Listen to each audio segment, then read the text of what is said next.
Hello, everyone. Thank you for joining us today for our Facebook Live.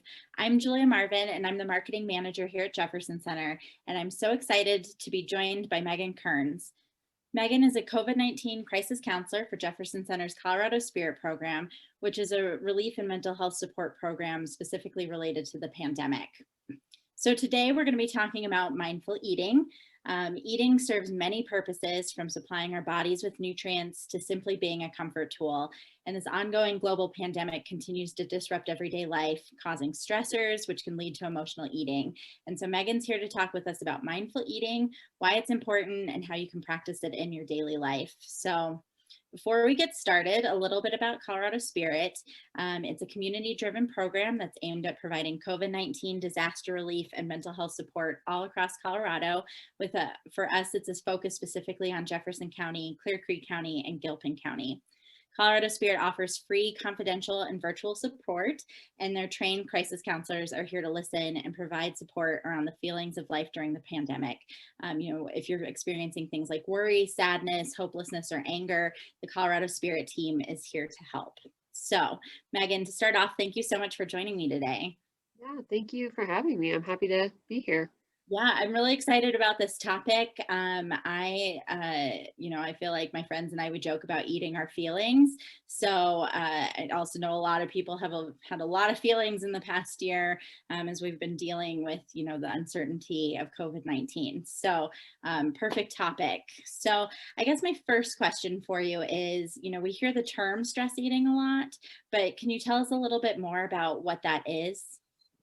Yeah, so stress eating really is exactly what it sounds like. It's eating when people are stressed and using that as a kind of way to help manage and alleviate the stress that we're feeling or those negative emotions. Okay. And so, you mentioned, is that are negative emotions why we stress eat, or like what would cause somebody, what's kind of the catalyst for stress eating for people? Yeah.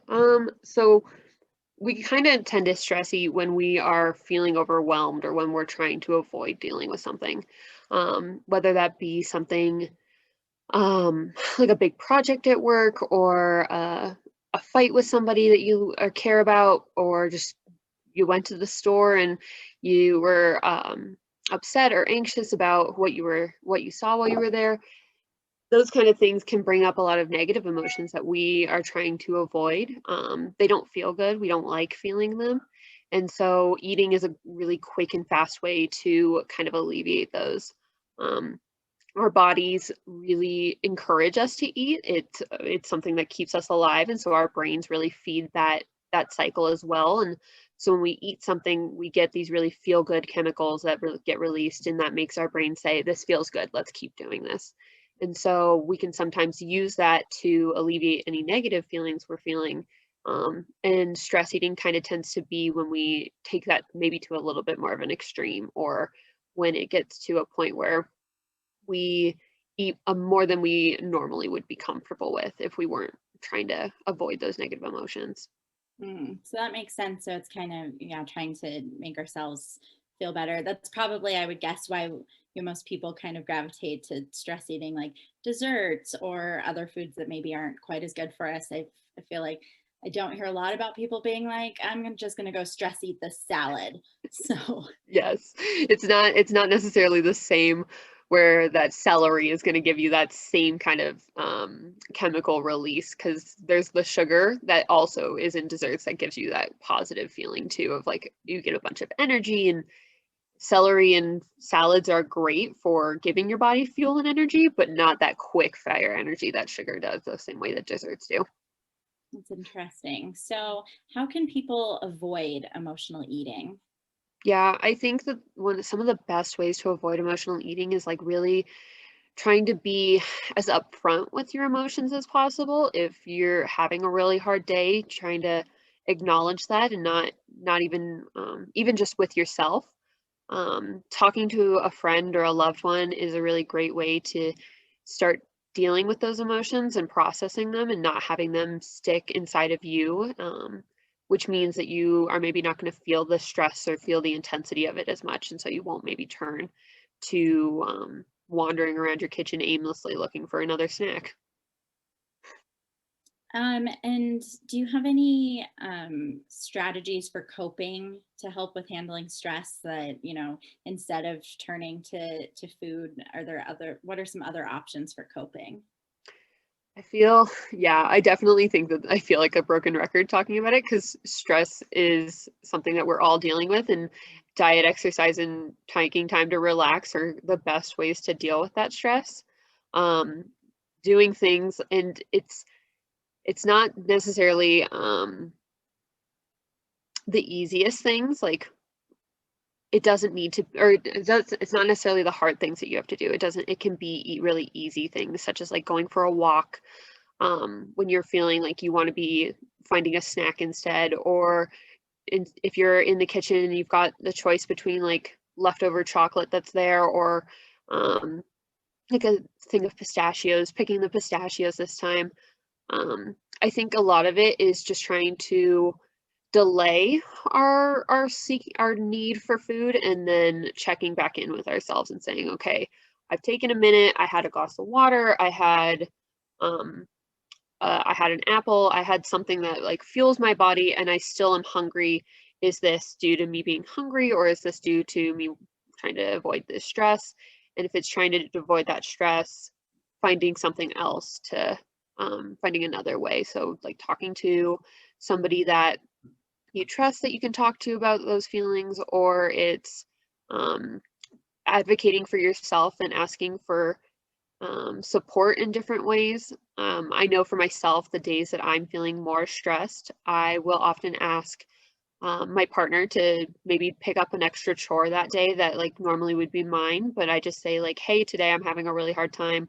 Um, and it would help me a lot if you did the dishes today instead of me doing them. And even just that keeps me from one needing to be in the kitchen to do the dishes, so I'm not like already there and meandering through. And then that also is like freeing up some mental space for myself that I can check in with myself if I'm feeling more stressed that maybe I don't want to go and find another snack. Mhm, mhm. Um, what would be, what are some healthy eating habits that we could practice? I think my favorite healthy eating habits so far have been finding some like really key recipes that work for me throughout the week. And then that makes my meal prepping really easy. That makes my shopping really easy because I don't know how many times I've seen like you need to meal prep all day Sunday and like spend your whole day doing it and making really nutritious, like pretty packaged meals. And I get so frustrated because I'm like, there goes one whole day of my weekend. I don't want to like spend it doing that. So instead, I've found like some really simple, quick things that work for me. So I get a spaghetti squash once a week, and I can like roast that while I'm doing other things. And then I can add like marinara sauce and other vegetables to it. And I've got like pasta that's gonna suffice for the rest of the week while it's still being really nutritious because it's just a bowl of vegetables in like a new presentation. So really I feel like I'm eating a salad. Um, but I think that just trying to find things that like work for you and not getting frustrated with that process too. It takes a while to find different options that work within your life. And I know I got really frustrated the first few times where I was like, I can't figure this out. I don't know what I'm going to the grocery store and buying regular snacks, like I'm buying chips and I'm buying um candy that I know that I'm then gonna turn to when I'm at home and I'm bored. So I really had to like set those limits back like way back when I was in the store before I even got home with my groceries. Because if I didn't even bring it into the house, that helped me to not then consume things that weren't gonna fuel my body the same way that I wanted other things to. Do you think like talking about that and being healthy? Do you think there's something to also like like swapping out healthier options for like the food that you have in the house? So like instead of if you're always reaching for brownies, like instead making like chickpea brownies or something that's healthier. Like is that a good alternative as well? Yeah, I think that switching things out like that, if brownies at the end of the day, there's still going to be like some part of it that's not healthy. But if it's at least got like that chickpea flour, you're getting a lot more vitamins and nutrients than you necessarily would from just plain white flour. So definitely substituting things in that way, and making sure we hear the term, or like we hear making sure that your plate's a rainbow all the time, and making sure you're getting like all those different vitamins and different vegetables. And I think that that can kind of be extrapolated to, we can try and just diversify the things that we're eating, even if it's still going to be things that are quote unquote bad for us. It's at very least we're getting more things into our body, more of nutrients and more vitamins. And I think that's where the priority should lie, rather than like what you're consuming, but like what it's giving to your body. Mm-hmm. Mm-hmm. Could you talk a little bit about like what does it mean to have like triggers when it comes to food? Mm-hmm. Triggers with food are really similar to triggers with everything else. It's anything that can make us feel overwhelmed or distressed. For someone that eats when they're stressed, eating is their coping strategy. So for others, they may deal with that stress through alcohol or drug use or exercise or video games or reading. And somebody that is who gets triggered and then eats, that's just the coping strategy they use. Hmm. Okay, so to pivot just a little bit, so we've been talking about stress eating, but we want to move into more of a space of mindful eating. So, what does it mean to be a mindful eater?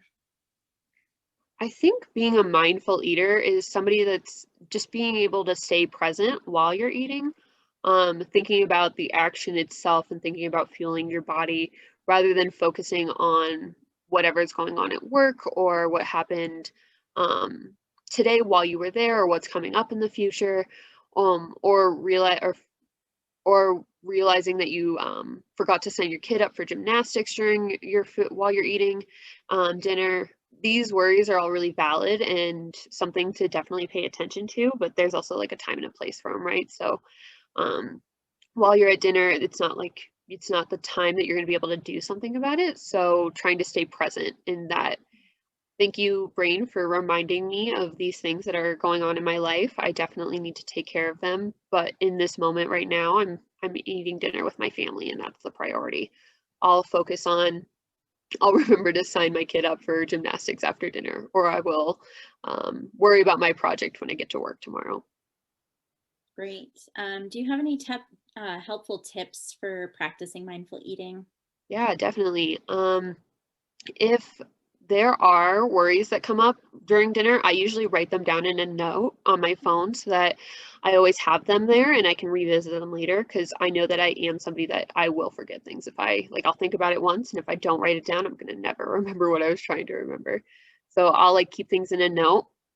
Um, Other things that I have tried to do is try to keep my dinner's distraction free, but I also know of some that that's not very helpful if like they aren't watching TV, or if they're um, not being on their phone. For some, having the TV on or being on their phone lets them zone out and not necessarily pay attention to what they're eating or how much they're eating. But for others, these can be a really good tool to regulate how fast they eat, um, and trying to make sure that they're taking their time with it. So I think not being afraid to problem solve and try to find the best solution for you, and not getting discouraged if you're feeling like nothing's working, because it's a process to figure out. And so this can be a great place to talk to a loved one about the struggles or the problems you're having, and solving them together. Um, Other things that are kind of just more like um, more simple tricks is maybe doing things where you're like checking in with the food that you're eating, to using like your five senses to notice the sight, the taste, the smell, the touch, and the sound of your food. Um, and then maybe trying new recipes from different countries so that you're getting more um, a different type of ingredient that you've never tried before. I know that meal services can be really great for that too, that they have a lot of like that diverse menu. They are pretty pricey though, so like maybe finding copycat recipes online, um, That way you're still getting the diversity without having to spend $90 on 9 meals. Yeah, that's great. That's a lot of different things for people to try. It does seem like we did a Facebook Live a couple weeks ago about mindful writing, Mhm. and it's interesting because one thing that our speaker was talking about was that you have to find what works for you, and that what works for one person might not work for everyone, but like that's okay, and there's no like one set way to do mindfulness. And so it sounds like it's the same with this of, there's no set way to there's no set way to do it. You have to figure out what works for you. Mhm. Yeah, I think our culture gets really prescriptive really easily, that we get into this mindset of this is what all the influencers on Instagram are doing. They meal prep on Sundays and they work out every day for 2 hours, and it gets um sold to us that this is the only way to be well, that this is the only way to live a happy and fulfilled life. And I don't think that's fair to anyone else, because that's not realistic to do that. I don't have 2 hours every morning to just spend in the gym. I really like sleeping. That's really it for me. So I think that trying to step away from those, um, stepping away from what social media teaches us, stepping away from what our culture and society sells us as this is the way to be mindful and the way to live life in a way that's healthy, and trying to find the best fit for each individual, because we are really all very individual and very unique. So instead of this is what I should do, instead shifting it to this is what works for me. hmm The word should is, I tried so hard to remove it from my vocabulary because it comes with so much shame that I really just am. I don't want to invite that into my own life. I think that's great advice. So we are coming up on time. So I did want to ask, is there anything else that you think would be helpful for people to know? Yeah, I think that when it comes to eating, we're talking about something else to be mindful of is everything in moderation, and to talk to somebody if you're feeling like you're maybe out of control in any area of your life, but especially if you're eating, if it's in regards to your eating. Um, Food is a really important part of life, and it's where we as humans can end up finding a lot of control when the rest of the world feels so chaotic. Um, and so, whether that be with eating more or eating less, eating disorders, specifically anorexia nervosa, are some of the most deadly mental health conditions. And so, but they're also really tricky. So, eating disorders do a really great job of convincing those that have them that there's nothing wrong with how they eat. And they can produce a lot of shame for those individuals that struggle with eating. And so I just want to leave everyone with acknowledging how hard the pandemic has been and how much stress it's put us all under. And so if people are using their eating habits to find some sort of relief with that stress, it may be useful to talk to somebody. There's really great eating disorder centers in our state, as well as us at Colorado Spirit are happy to talk to folks and get them connected to resources if they are struggling with any of that kind of stuff.